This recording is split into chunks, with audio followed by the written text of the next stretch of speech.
Hey everyone, SW Nation here, and welcome back to a brand new Ninjago video here in the channel. Today I would like to stop and take the time to rank all 16 episodes of Season 13 Master of the Mountain, ranked from the worst to the best. Please know that everything that I will say in this video is just my very own opinion. My list is certainly not the right list, it is just my listing. You are free to comment down below your ranking of all 16 episodes of Season 13 Master of the Mountain, ranked from the worst to the best, just like me, or you could just do your favorite. Please don't forget to check out that Twitter that's going to pop up on your screen right now. And also, I don't know when this video is going up. I'm recording it like on the 31st of July.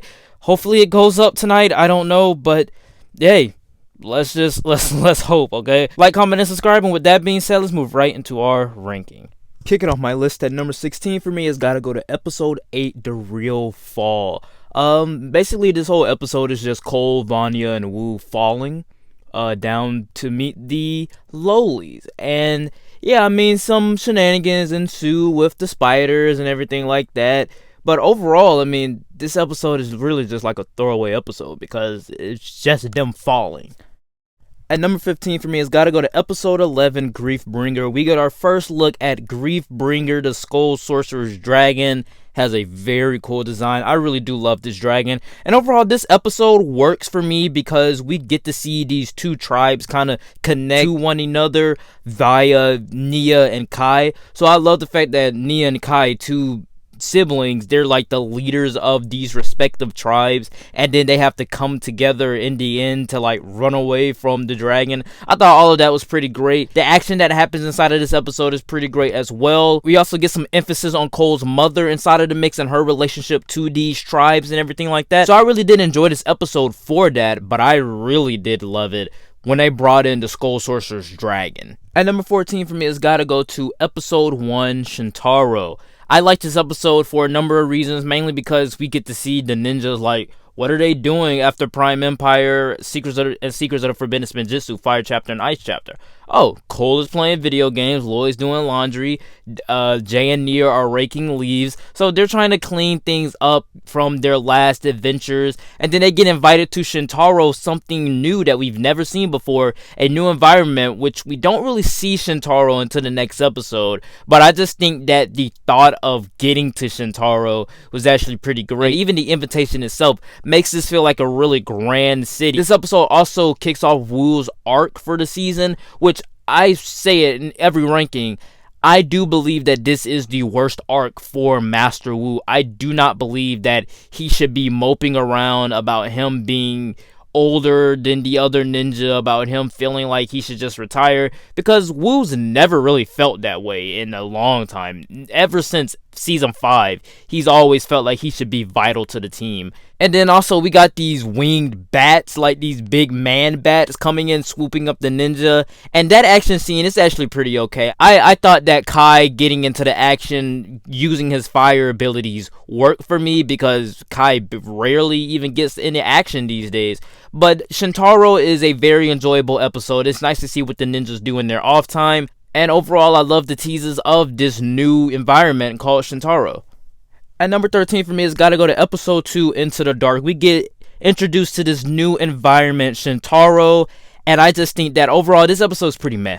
Like, just like episode 1, it's pretty meh. Like I said, we do get introduced to this new environment in Shintaro. I would love to see another season central on Shintaro, because I think that this world has a lot to offer, especially with us getting introduced to the tribes living underneath with the Vengestone mines. I think all of that was pretty interesting and a cool concept. Overall, this episode is just pretty meh for me because we don't really get to explore Shintaro.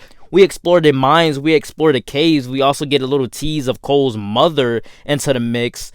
But we don't really get to explore this new environment that much, which frankly is much cooler than the Vengestone mines. And also another criticism of mine, why did the ninja not believe Cole when he told them specifically what he saw? A purple little man with a trinket of his mother and father inside of it. That should be something huge for Cole, and the team doesn't even care.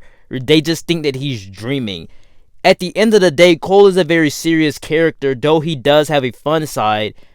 I believe that Cole should have been believed by his teammates, or at least by Lloyd. But at least we got our first look at the Skull Sorcerer and the Vengestone mines and how it affects the ninja's powers.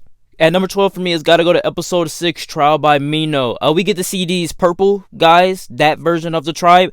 I only know Munce. Like, I don't know the name of these guys only because I just don't remember these guys' names. Like, these characters are so forgettable for me for a number of reasons, and the names are a big reason for that.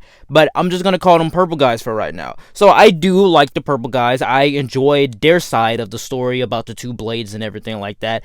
I do enjoy seeing how their tribe reacts to these elemental masters. I do love seeing how their tribe reacts to them helping out the Munce. I think the rock ones are the Munce, right? Also, the overall scene with the rhino I thought was pretty great. I thought that was pretty cool. But I just think what this episode has going for it is the fact that we get to see the purple dude's side of the story and their story of Lily and the two blades. At number 11 has got to go to episode 5, Queen of the Munce. Nia becomes the Queen of the Munce. That's pretty cool because I love how she has to fight the actual queen for Jay, which is kind of weird because Jay is honestly not that good looking. Like, he has two females fighting over him. One, I would prefer Nia than, the rock queen. But at the end of the day, Jay is not that good looking. Why is two women fighting over him? But in the end, Nia reigns over the Munce's queen. And I just think that whole action sequence was pretty great. Nia was losing in the end, so the fight never seemed like she was just invincible this entire time just because she was a female. No, because she is fighting another powerful female. She is going to get knocked down a couple times, but then reigns victorious in the end. Another thing that this episode has going for it is the fact that we get to see the story of Lily and the two blades from the Munce side, and we get to see their lore. Personally, I like this episode more than the one with the purple dudes. I think that the purple dudes are a little bit less likable than the Munce characters. I think that the Munce characters, though they are kind of dumb and their voices are weird and they, do trial by combat, at the end of the day, I think that they're the more likable tribe. Kick it off my top 10 list for me has got to go to episode 13, The Darkest Hour. I love the tension inside of this episode of the Skull Sorcerer and his goons and the big dragon Griefbringer coming into the mix, trying to bring down the doors of the little purple men, their little tribe, their cave area,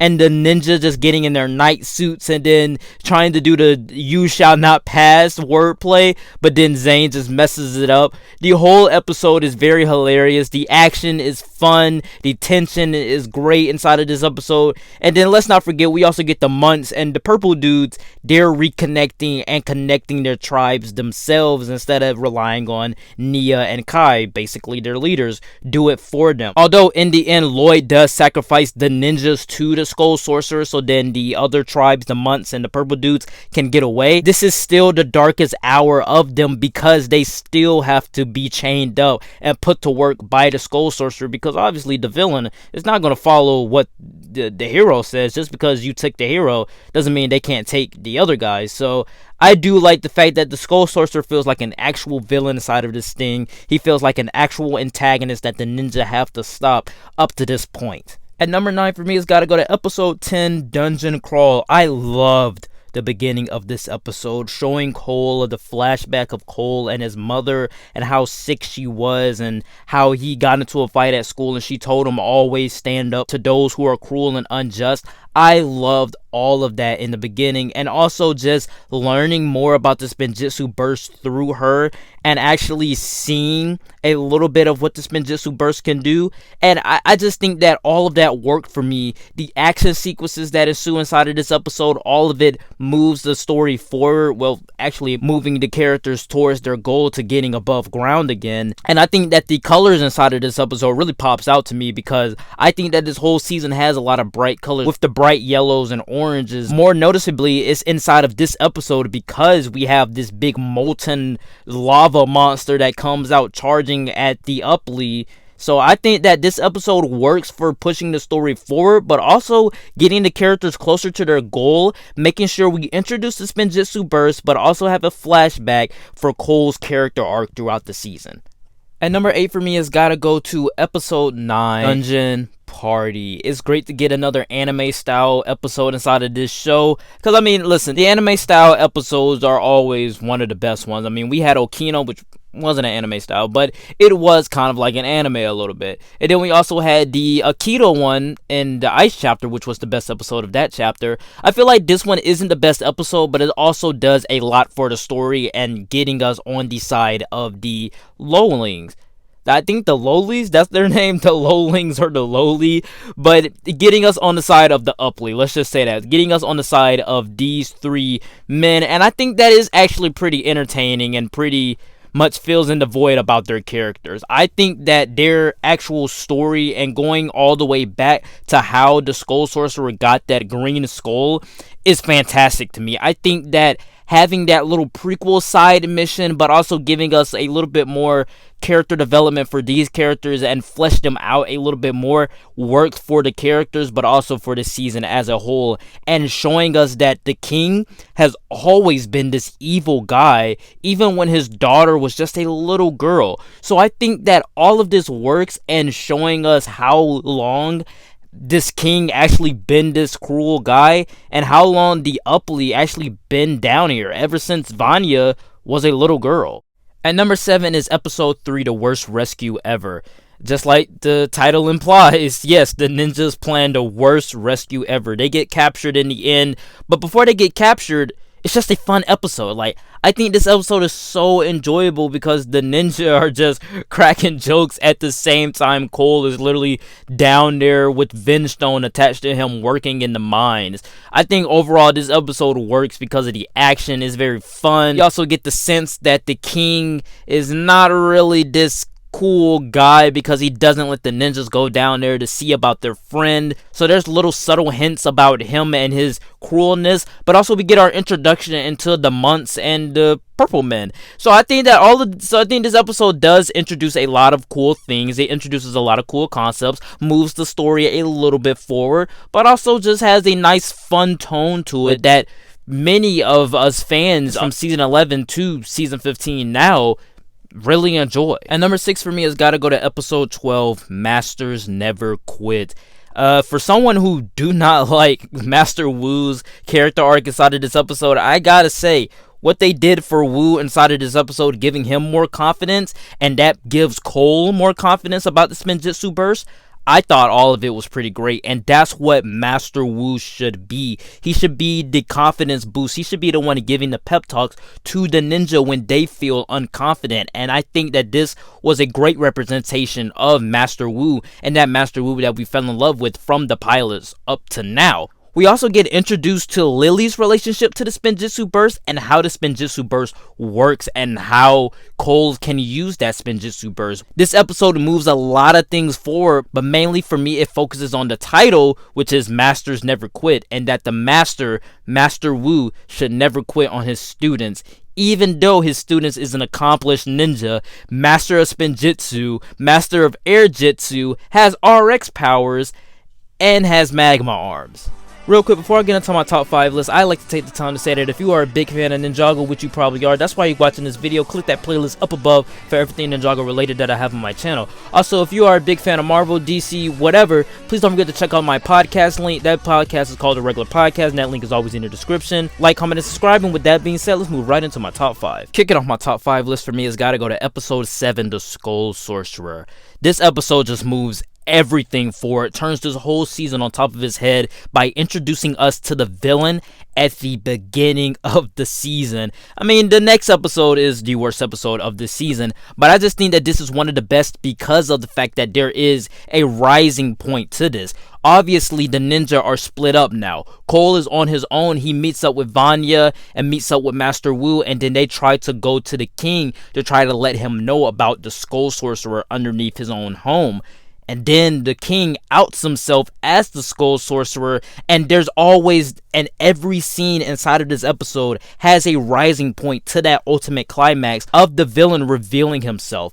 Also, we get some fun action in the mix before we get to that, which is the best part of the episode. We also get to see Vanya's dragon, which is like very cool, like how the dragon can turn from a baby to an actual adult dragon, which was all pretty exciting. But overall, I think this episode works for me because we get the villain to out himself in the beginning of the season, so we know that there's a threat out there and Cole has to get back to stop him. And at the end of the episode, the Skull Sorcerer thinks that he's burying Cole, but in actuality, he's bringing him closer to his powers. Like I said, rising point to reach that ultimate climax. At number 4 for me has got to go to episode 4, The Two Blades. This is the most expository episode inside of this season because we get to see the story of the Two Blades and how Lily relates to that, but also how the Skull Sorcerer relates to that by these two tribes. By Lily, essentially, I think that was Lily, giving the two blades to the Munce and also the geckos, the purple men, like I've been saying throughout the entire video, the purple men. So her giving the two blades to each of them and how the Skull Sorcerer reacts to that. When I think about this episode, I really just think about that black and white sequence. But throughout the episode, I have to ask myself, is there action? Yes. Is there fun interactions? Yes. Do we get to see new characters? Yes. Do we move the story forward? Yes. Do we have consequences for the ninja's actions throughout the episode? Yes. So throughout the episode, I gotta say, I enjoyed myself, but mainly it's that flashback, that black and white story of the two blades. It's great because of how it relates to the ninja, how it relates to Cole and his mother, and how it relates to the Skull Sorcerer, and it brings this whole entire season full circle, really. We also get the ninjas investigating and meeting the Skull Sorcerer for the first time. This episode has a lot of great things about it, but I keep going back to the Grecos and the Munce explaining the story of the two blades. Kicking off my top 3 list for me has got to go to episode 14, The Ascent. I like this episode for a number of reasons, mainly because we finally get to see the Upply, Sensei Wu and Cole and Vanya leave the underground area that they were in. We also get to see this new Earth mech that Cole can command with his Earth abilities, which is so cool because I love the fact that we can have like these elemental mechs that just works on command of your elemental powers. I thought all of that's pretty great. And also the fact that Cole seems very strong inside of this episode only because he is closer to his elemental abilities because he is underground. We finally get to see the team do what their name implies. They're the Upply. They rise up from underground. They also fight that molten monster, but they rise up from underground and they try to go take the fight to the king. And I think all of that works perfectly well here because it has all of the action. It has all of the fun interactions. And it also has what their team name implies, is that they're the Upply. They rose up to come back to Shintaro. My runner-up at number 2 for me has got to go to episode 16, The Son of Lily. I think as a season finale, this season finale is great. We have all of the great, vibrant, fun action that feels so epic with these long one-shots of all of the ninjas doing their special abilities with their weapons, and then one person just throws their weapon and the camera just follows the weapon and then it hits the enemy, and then you zoom in on the other character that's doing his fighting style. I think all of it works here. We get to see the full power, the full energy of the Spinjitzu burst and how Cole can utilize that against the Skull Sorcerer. As an episode of season 16, it's great. As a season finale, it's also great, but I find that I like it a lot more as a season finale, closing out everything, making sure everything comes full circle with Cole and his relationship to his mother, but also him unlocking the Spinjitzu burst in the end. All of it worked for me. In the end, there is a little hint of a relationship between Cole and Vanya, but like I said in my couples ranking for Ninjago, I do not believe that this by any means meant that Cole and Vanya should be together as a couple, just like how it was with Akita and Lloyd. But coming in at my number 1 for me has got to go to episode 15, The Upply Strikes Back. The Empire Strikes Back of Ninjago season 13, in my opinion. I mean, they were locked underground for so many episodes, and for them to rise up and take the fight to the Skull Sorcerer himself, all of it worked for me. Even though the ninja are sidelined, it does give a little bit more spotlight to Cole and his team, the Upply, so then they can come get the two blades and take the fight to the Skull Sorcerer. There is some tension into the mix. We do get the Skull Sorcerer outing out his secret identity to the ninjas, so now everybody knows who the Skull Sorcerer actually is. And we also get the final showdown between the Skull Sorcerer and Cole. And in my opinion, I believe the Skull Sorcerer kind of should have been Cole's mother, at least, or could have killed Cole's mother. I feel like the Skull Sorcerer should have had a little bit more relationship ties to Cole, by the extension of his mother, I believe. But I think overall, the showdown of Cole and the Skull Sorcerer is great, is fun, is vibrant, is dynamic, just like all of the action sequences inside of this episode. There's tension, there's some awesome action sequences. The Upply gets in on the action, even the Munce and the Purple Men, they get in on the action. All of it works for me as the episode before the season finale. This is why episode 15, The Upply Strikes Back, has to come in at number 1.